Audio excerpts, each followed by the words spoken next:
News और आपके साथ मैं हूं फिजा काज़मी।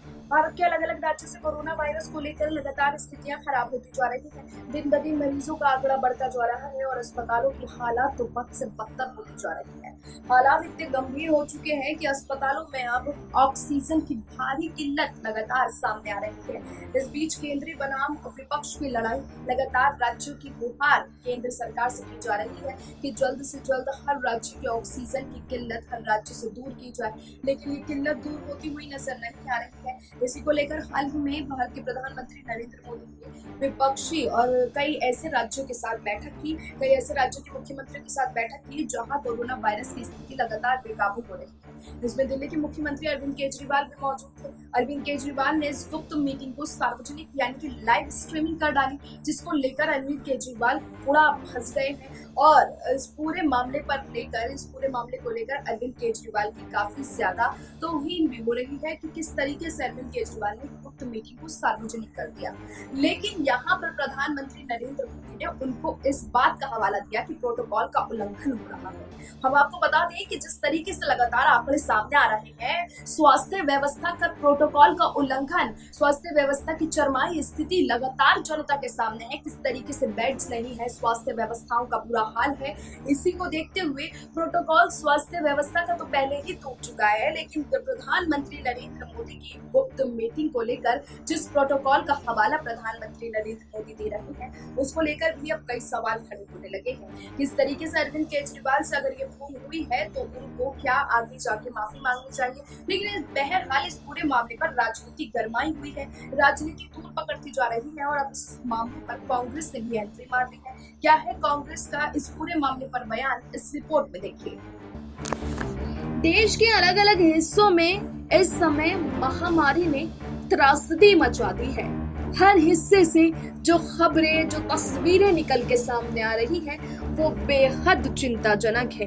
हालांकि आने वाले समय के लिए सुप्रीम कोर्ट से लेकर बड़े बड़े डॉक्टर्स और हाई कोर्ट से लेकर सुप्रीम कोर्ट के बड़े बड़े वकीलों ने चेता दिया है कि महामारी यानी कि इस महामारी की जो दूसरी लहर सामने आ रही है, उसका पीक आना अभी बाकी है। इसलिए सरकारों की क्या तैयारी आने वाले समय में होनी चाहिए, उसको लेकर लगातार सवाल किए जा रहे हैं। लेकिन राज्य सरकार और केंद्र की मोदी सरकार के बीच की बहस और राजनीति इस महामारी और त्रासदी के दौर में भी थमने का नाम नहीं ले रही है। जी हाँ, ये हम इसलिए कह रहे हैं क्योंकि हाल ही में हुई अरविंद केजरीवाल की प्रधानमंत्री नरेंद्र मोदी और 10 राज्यों के मुख्यमंत्रियों के साथ हुई बैठक का मामला लगातार तूल पकड़ता जा रहा है।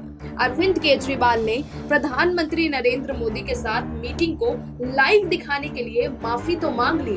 अरविंद केजरीवाल की तत्काल माफी मांग लेने के बाद भी दिल्ली के मुख्यमंत्री कार्यालय से भी एक बयान जारी किया गया है, जो एक तरह से माफीनामा ही है और नादानी भरी सफाई भी है। सफाई में मुख्यमंत्री कार्यालय का कहना है कि केंद्र सरकार की तरफ से बताया ही नहीं गया था कि मीटिंग को लाइव नहीं करना है। मतलब मुख्यमंत्री कार्यालय से ये समझाना चाहता है कि गलती केंद्र सरकार की ही है। अगर ये पहले से ही बता दिया होता और ये नौबत आगे नहीं आई होती, फिर तो ऐसी बैठकों के लिए केंद्र सरकार को हर बार ये साफ साफ बता देना चाहिए कि लाइव करना है या नहीं। प्रधानमंत्री नरेंद्र मोदी ने मुख्यमंत्री को प्रोटोकॉल की याद दिलाई और संयम से काम लेने की सलाह दी। बस अरविंद केजरीवाल ने भी तत्काल गलती मानते हुए बोल दिया कि गुस्ताखी हुई है तो माफी चाहते हैं और लगे हाथ प्रॉमिस भी कर दिया कि आइंदा से ऐसी गलती नहीं दोहराएंगे। सवाल ये है कि क्या दिल्ली के मुख्यमंत्री को वाकई ये मालूम नहीं था कि प्रधानमंत्री और देश के कई मुख्यमंत्रियों के साथ हो रही मीटिंग को सार्वजनिक तौर पर लाइव करना है या नहीं? ये तो सीधे सीधे प्रोटोकॉल का विषय है। तो क्या दिल्ली के मुख्यमंत्री को प्रोटोकॉल की ठीक जानकारी नहीं है? अगर प्रोटोकॉल की जानकारी नहीं है तो अरविंद केजरीवाल ये तो जानते ही होंगे कि वो प्रधानमंत्री की तरफ से बुलाई गई मुख्यमंत्रियों की मीटिंग में एक हिस्सेदार भर है और उस मीटिंग को लाइव करना है या नहीं, ये तय करने का अधिकार भी तो प्रधानमंत्री कार्यालय के पास ही होगा। मान लेते हैं कि अनजाने में ही अरविंद केजरीवाल ने प्रोटोकॉल तोड़ दिया, लेकिन सवाल यह है कि प्रधानमंत्री के साथ मीटिंग को लाइव करने का मकसद क्या रहा होगा। बेतहाशा फैलते कोरोना वायरस और तेज गति से बढ़ते कोविड के मामलों को लेकर प्रधानमंत्री ने कई हाई लेवल मीटिंग बुलाई थी, जिसके चलते पश्चिम बंगाल का चुनावी दौरा भी रद्द कर दिया गया था। सबसे ज्यादा कोरोना प्रभावित 10 राज्यों के मुख्यमंत्रियों के साथ प्रधानमंत्री की बैठक भी कोरोना वायरस के खतरे के मुकाबले पर विचार विमर्श के लिए बुलाई गई थी। प्रधानमंत्री नरेंद्र मोदी सभी मुख्यमंत्रियों से ऑनलाइन जुड़े हुए थे और जैसे ही दिल्ली के मुख्यमंत्री अरविंद केजरीवाल के बोलने की बारी आई, मीटिंग की लाइव स्ट्रीमिंग शुरू हो गई, जो कि टीवी चैनलों पर भी प्रसारित होने लगी। कुछ देर बाद अचानक लाइव स्ट्रीमिंग बंद कर दी गई, हालांकि उसकी वजह काफी देर बाद ही मालूम हो सकी। मीटिंग में मुख्यमंत्री अरविंद केजरीवाल बार बार सर के संबोधन के साथ अपना हर वाक्य शुरू करते हुए बोल तो रहे थे, लेकिन लहजा काफी सख्त नजर आ रहा था और कटाक्ष से भरपूर भी। अरविंद केजरीवाल के संबोधन में ढेरों शिकायतों के साथ कुछ डिमांड भी थी और सुझाव भी। अरविंद केजरीवाल की शिकायत रही कि वैक्सीन बनाने वाली कंपनी ने कहा है कि केंद्र सरकार को वैक्सीन 150 रुपए में और राज्यों को रेट 400 रुपए का होगा। एक ही देश में वैक्सीन के 2 रेट कैसे हो सकते हैं? वैक्सीन का 1 नेशन 1 रेट होना चाहिए। दूसरा सवाल अरविंद केजरीवाल का था कि उनका सुझाव भरा था, एक नेशनल प्लान बनाना चाहिए। देश के सभी ऑक्सीजन प्लांट को सेना के जरिए सरकार टेक ओवर कर ले। अगर हर ट्रैक के साथ आर्मी का एस्कॉर्ट व्हीकल रहेगा तो कोई उसे रोक नहीं पाएगा। जब अरविंद केजरीवाल ने ऑक्सीजन एक्सप्रेस के आइडिया का जिक्र किया तो प्रधानमंत्री मोदी ने टोक दिया और अपडेट भी दिया। अरविंद केजरीवाल ने कहा, हो सके तो हमें हवाई जहाज से उपलब्ध कराए, या आपका जो आइडिया है ऑक्सीजन एक्सप्रेस का, तो इससे तो हम ऑक्सीजन मिले। प्रधानमंत्री ने इस पर हस्तक्षेप करते हुए कहा कि ऑक्सीजन एक्सप्रेस से पहले से ही चल रही है। अरविंद केजरीवाल का रिएक्शन रहा, जी लेकिन दिल्ली में नहीं आ रही, बाकी राज्यों में चल रही होगी।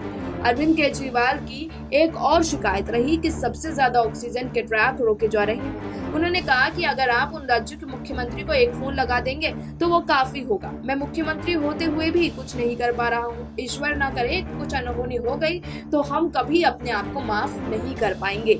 आगे अरविंद केजरीवाल ने ऐसे ही कई तीखे सवाल प्रधानमंत्री नरेंद्र मोदी के सामने रखे। अरविंद केजरीवाल को माफी मांगनी भी पड़ गई। अब तो जरूरी भी हो गया था कि कुछ करना जिसकी चर्चा हो, जिससे सुर्खियों में सिर्फ अरविंद केजरीवाल की चर्चा हो। मीडिया कवरेज में प्रधानमंत्री नरेंद्र मोदी से ज्यादा, उनके बराबर ना हो सके तो थोड़ा कम ही सही, लेकिन सुर्खियों में जगह पक्की हो गई है। कोरोना संकट को लेकर लगातार प्रधानमंत्री और मुख्यमंत्रियों की पिछली मीटिंग का भी एक वीडियो वायरल हुआ था, जिसमें उनको प्रधानमंत्री की बातों का मजाक उड़ाते देखा गया था। जब प्रधानमंत्री बोल रहे थे तो वो अपने साथ बैठे लोगों से कुछ इशारे कर रहे थे और मद मुस्कुरा रहे थे। बाद में वीडियो को कई लोगों ने केजरीवाल वाले हिस्से को जूम करके भी दिखा दिया था, लेकिन अरविंद केजरीवाल की लाइव स्ट्रीमिंग वाला प्लान और प्रधानमंत्री का उस पर कटाक्ष अब पूरा मामला सुर्खियों बनता जा रहा है। ये सुर्खियां इस कदर बनती जा रही हैं कि कोरोना वायरस से हटकर इस सब पर अब ज्यादा ध्यान दिया जा रहा है। लेकिन अब इसमें कांग्रेस ने भी एंट्री मार ली है। कांग्रेस ने इस पूरे मामले पर केजरीवाल सरकार, दिल्ली की आम आदमी केजरीवाल सरकार और प्रधानमंत्री नरेंद्र मोदी सरकार पर जमकर निशाना साधा है। जी हाँ, कांग्रेस ने प्रधानमंत्री नरेंद्र मोदी और दिल्ली के मुख्यमंत्री अरविंद केजरीवाल को इस पूरे मामले पर एक बड़ी सलाह भी दे डाली है। उन्होंने कहा है कि कोरोना से बिगड़ती स्थिति को लेकर एक दूसरे पर आरोप लगाने के बजाय महामारी से निपटने के लेकर प्रयास करें ताकि पीड़ितों को राहत मिल सके। इस पूरे मामले पर कांग्रेस प्रवक्ता अजय माकन ने एक टीवी चैनल में इंटरव्यू के दौरान कहा कि संसदीय समिति ने फरवरी को आगाह किया था कि देश में ऑक्सीजन की भारी कमी है। आने वाले समय में देश को इसके कारण संकट का सामना करना पड़ सकता है, लेकिन स्थितियां अभी तक नहीं सुधरी हैं, बल्कि अब दिल्ली की केजरीवाल सरकार और बीजेपी सरकार एक दूसरे पर आरोप प्रत्यारोप का खेल खेल रही है। लेकिन अब देखना होगा कि ये खेल जाकर आगे कब थमता है और आगे स्थितियों को काबू करने के लिए कौन सी रणनीति अपनाई जाती है। Bureau report, SPN 9 news. अब मोदी और केजरीवाल की बहस में जहां कांग्रेस ने इस पूरे मामले पर दोनों ही सरकारों को खरी खोटी सुनाई है, वहीं आगे की रणनीति को मजबूत बनाने का भी सुझाव दे डाला है। लेकिन क्या स्थितियों को सुधारने के लिए आगे कुछ गंभीर सुझाव या आगे कुछ गंभीर कदम उठाए जाएंगे, ये तो फिलहाल आने वाले वक्त में ही पता चल पाएगा। अभी के लिए हमें दीजिए इजाजत, अभी के लिए इतना ही, लेकिन देश और दुनिया की तमाम बाकी खबरों के लिए आप जुड़ रहिए SPN न्यूज के साथ।